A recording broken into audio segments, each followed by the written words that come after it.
The mic is still. Oh, great. Okay, good. Thank you. I'm still trying to learn how to do this. Welcome, my friends, to a webinar as we discuss uh, the upcoming trip to Egypt in March of 2017. If you've never traveled with me, you have missed a treat because we do incorporate the Bible in our trips, and we talk about the relevance and the continuity with the Old Testament and with Jesus, perhaps even like was in Egypt as a baby, and the pyramids and what have you. This will be my second trip to Egypt. I think now I've gone so many times, sometimes I forget myself, but I think it's only been two. I've only been to the pyramids, excuse me, one time. And when we left Egypt, we went to Israel, and it was a wonderful experience. We didn't fly to Israel. We actually went through the wilderness and followed the same route that the children of Israel followed for those 40 years. Took us about 2 days driving in the hot desert. And I'm telling you, you had a great appreciation for what Moses and the children of Israel went through. So, on March the 20th, we leave for Egypt, and you will be returning on March the 28th. You'll be returning on the March the 28th. Now, the cost of $3,347 will cover your transportation all the way to Cairo, Egypt. It will cover your breakfast and your dinner. You will stay in what they call their 5-star, 4-star hotels. And here we may call them 3 or 4. So don't get nervous about here being 3 or 4. They are equivalent to our Marriotts and equivalent to the Hiltons. Very nice rooms that are generally those skyscraper type hotels, 10 stories, 6 stories. I'm sure the hotels will be right on the Nile River. And as you know, the Nile River is one of only 2 rivers, I think, that does not travel from north to south, but the river actually goes south to north.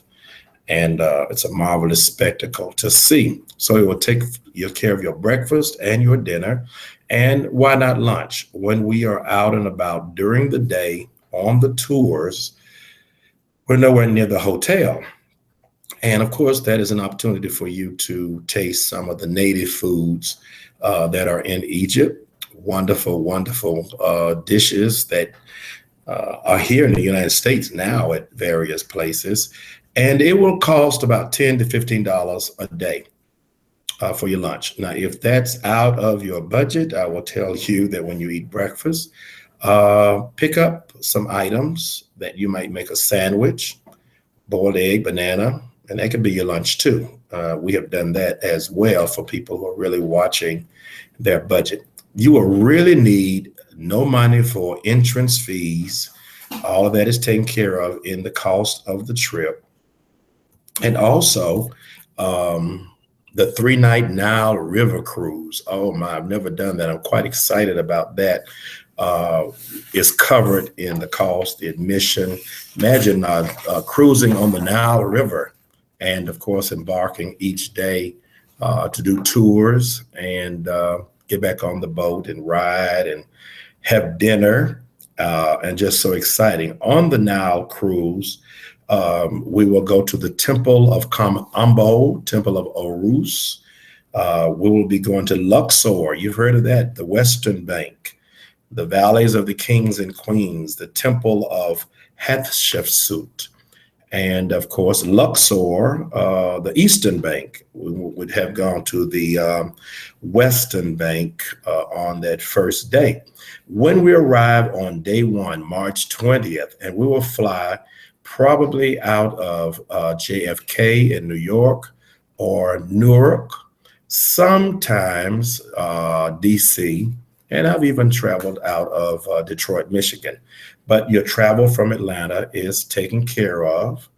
And when we arrive in Cairo, when you get off the plane, there will be someone from the company, from Imagine Tours, that will be there with a very large sign with my name on it. And they will help us get our luggage and lead us to a beautiful coach bus. I've been amazed how many Mercedes buses are in the Middle East, but Nissan buses, very nice, spacious buses that during the tours you can leave items on the bus. Of course, never, ever, never, ever go without your passport. Always keep that with you and on your person. And of course, you will need to get a visa, and you get that by calling the Egyptian, you know what I'm trying to say, the embassy, the embassy. Now, I don't know if there's one here in Atlanta. I'm sorry, I had not researched that. But of course, they're all in Washington, D.C. And give yourself maybe a month to get that, and give the days of the travel and what have you.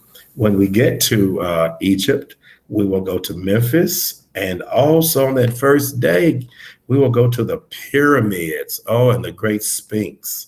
I mean, that is a marvelous tour. That those pyramids were built thousands of years even before Jesus Christ. And certainly there will be some discussion. Did Jesus Christ see the pyramids? And of course, there's no proof that he did or didn't. But in those years that he was hiding from Pharaoh, I'm pretty sure Mary and Joseph probably took their child there if it was open for that kind of a thing. And when you see the construction of it, you're just going to be amazed. 2.3 million stone blocks weighing sometimes up to 2.5 tons, and how they brought them there, of course, with the help of slaves, and where the slaves were buried, they were working on it, and the others who were buried there. And it's just marvelous. And then the next day, I hope you like history, because we will go to the Cairo Museum of Antiquities. And I remember going there, and the tour guide said the United States is at most 300 years of history that you can go back to, and pre-colonial days. And he says, I will not be doing anything earlier than 6,000 years ago.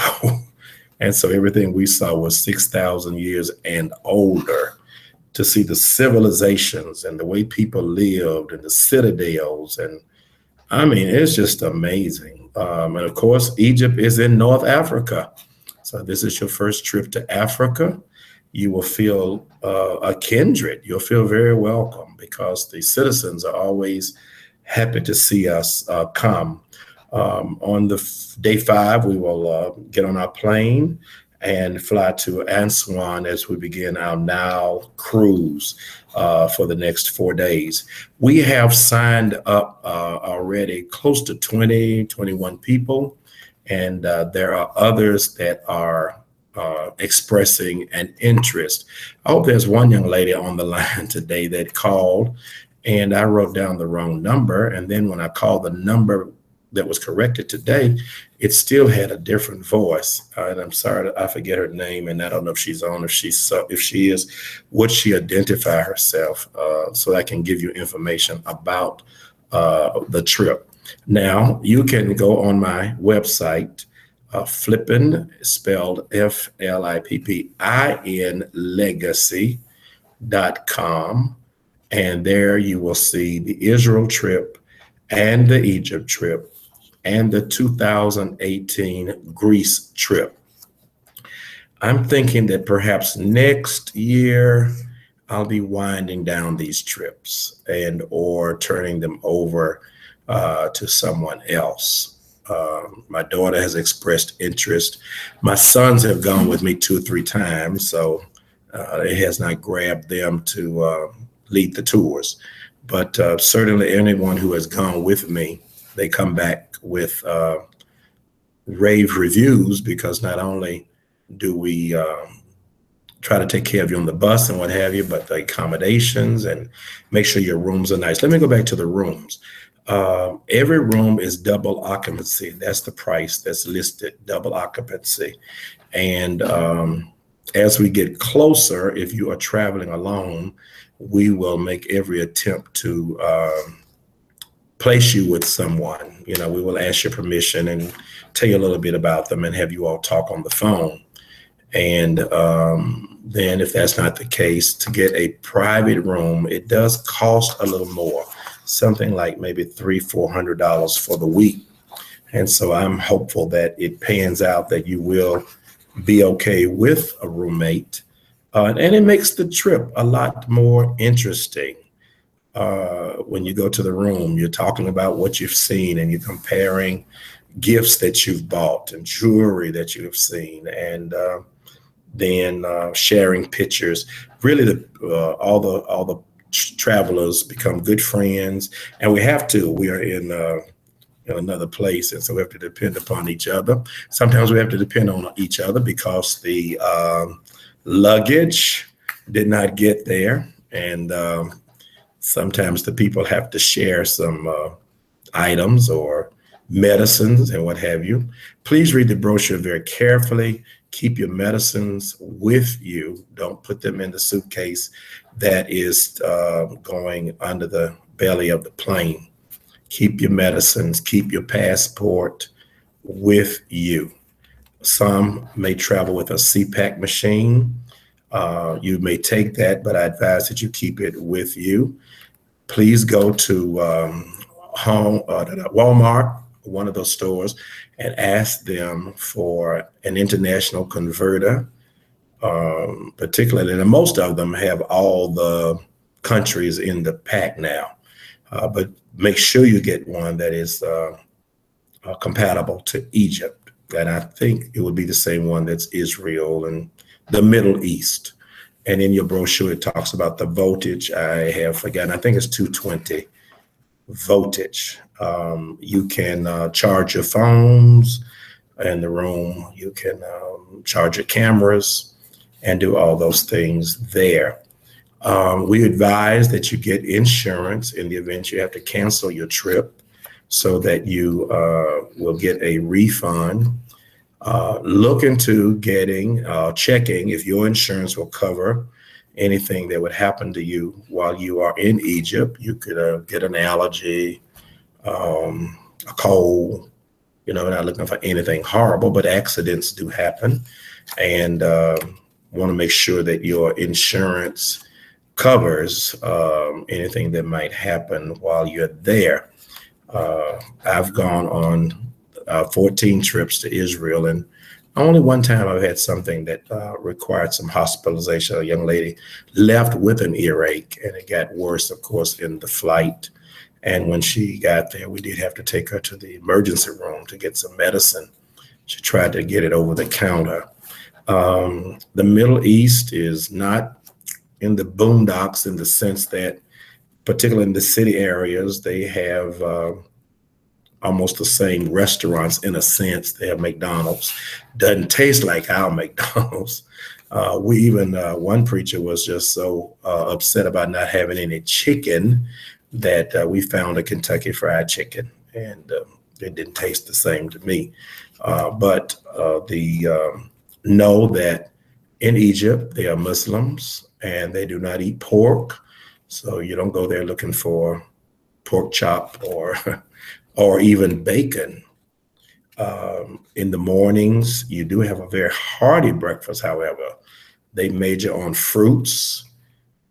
They have some type salad and maybe some type fish, but eggs and bananas and meats that they have there. Not lamb, but the breakfast meat would be, I just can't remember what it's called, but it's something that we've had here, and it's not repulsive. But there are some people that want to go and want to have greens and cornbread, and I've had a couple of people who got angry because you should have told me they didn't have that. So I would have thought they might have known. One thing, that if you live in an area that has an Egyptian restaurant, that might be a good thing to go. We went to Ethiopia, and how I wish I had gone to an Ethiopian restaurant or some of the people so that we could be familiar with the eating with the hand and the sharing and and those kind of things that were just wonderful. When I go to those places, I try to participate and do what's in the country and not just what I do at home. Now, there's different rules for luggage now. The once was a time that you could bring back 2 pieces of luggage. Of course, the belly of the plane weighs, and they're limiting that sometimes. So as we get closer to the trip, we'll have another webinar, and we'll know clearly if you need to, if you can bring 2 pieces of luggage back. Now, this is how you do that. You put a smaller suitcase in a larger suitcase and put your clothes in that, your items, that it doesn't weigh more than 50 pounds, I think. And if they allow you to have 2 suitcases, of course, what you buy, your dirty clothes or whatever, you can put it in that second suitcase. A lot of times gifts are placed there. And I think coming back, it is 60 pounds. It's a little larger, but I do know where it used to be 2, you have to have 1 large one now. And let's see, take dollar bills. Please take a lot of dollar bills. Most credit cards can be used, but the tour leader will tell us where it is safe to use and it not be duplicated, copied. So just don't go and because it's something you want, go back and say, is it safe to buy here? And most times they're going to take us to stores that are safe to use the credit card. Of course, you don't want to be out and about pulling out a $20 bill or $10 bill. Try to have ones. And it's going to be exciting to barter with the people. They will come up and tell you this item is $10, and you'll say, well, no, I'll pay $8. Or if they see the $10, they're not going to go down. Don't let them put it in your hand. If they put it in your hand, it's going to be yours. They're going to not take it back, follow you to the bus, unless I guess you throw it down or something. But they'll be on you. Most people put their money in the little saddle cases, things that you put on your hip. And of course, maybe, you have a shirt over it, but that's how you go for your money that way. But just ones, and you can barter. You can say, well, down the street, I saw that for $3. And they're going to say $4. And, you're going to just have the best time in the world. Then somebody will come out of the blue who's working with the same group and let you know, you can get all these scarves right here for $5 for $10. Oh, everybody starts pulling out $10 getting the scarf. So that's enjoyable. Credit cards you can use where you are advised. There's jewelry. Now, one thing that is quite exciting, and I'm sure I will make the request. In Cairo, you will go to a leather company, a leather goods place. And there they can make you a leather coat, leather pantsuit, leather jacket. They will measure you and bring it to your hotel the next day. So you have to order it when we go, and it comes the next day, because when we leave Cairo, we don't come back where you can get it. Now, this was in, I forget what year, maybe 1994, 95. My wife and I got leather suits made, pants and jacket, a leather coat, 2 leather coats, $250. And they're still very good. Now, we can't get in the leather suits anymore, but the jackets and the coats, we still have them and use them. Very good leather.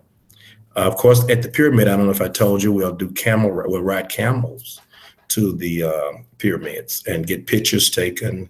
So that's quite exciting. And if you don't want to ride the camel, we'll leave you at the bus and you'll miss the whole thing. But you will want to do that, to go that far to experience that. They have plenty of bottled water on the bus and in the hotel. Do not drink the water there. Drink bottled water. It's generally spring water. It's plenty on the bus, and I think it's like $1 a bottle, and it's a huge bottle that you can do, and you need to drink. One final thing, and is how to dress. You are in an arid atmosphere or climate. which means in the morning, it's like now, whether this is November, it's cool. So you need a jacket on, a sweater. By midday, you will take it off. And if we're out past 5, 6 o'clock, you'll be putting it back on. You almost can wear short sleeves with the jacket because it will get hot during the day. A lot of times we have caps for you to wear so that all of us are wearing the same cap, so that we're in a crowd of 1,000 people. Everybody that has on the flipping cap, we know that they're in our group when we're calling everybody. And you have someone who always stays in the back and counts and make sure we're all on the bus. Get on the bus. We say, is your seatmate here? And that kind of a thing. The company may be furnishing hats. I'll know that as the time gets a little closer. If you have any questions, 770-655-0217. We'll probably do this again mid-January as we get closer. Make sure, just like we're having to do, that your passport is up to date and will not expire within 6 months of going. The reason we need to get our passports updated is that they expire in August. We're going in March. There may be a problem with us going. They want to make sure it is 6 months left on the passport, more than 6 months before you can be able to travel, okay? If you have any special dietary needs or you're diabetic or on the plane even, if you have to eat certain foods, let us know in January so that we can make that happen for you. It's going to be a great trip. You're going to enjoy yourself so very, very, very much. God bless you. Thank you for participating, and the Lord be with you.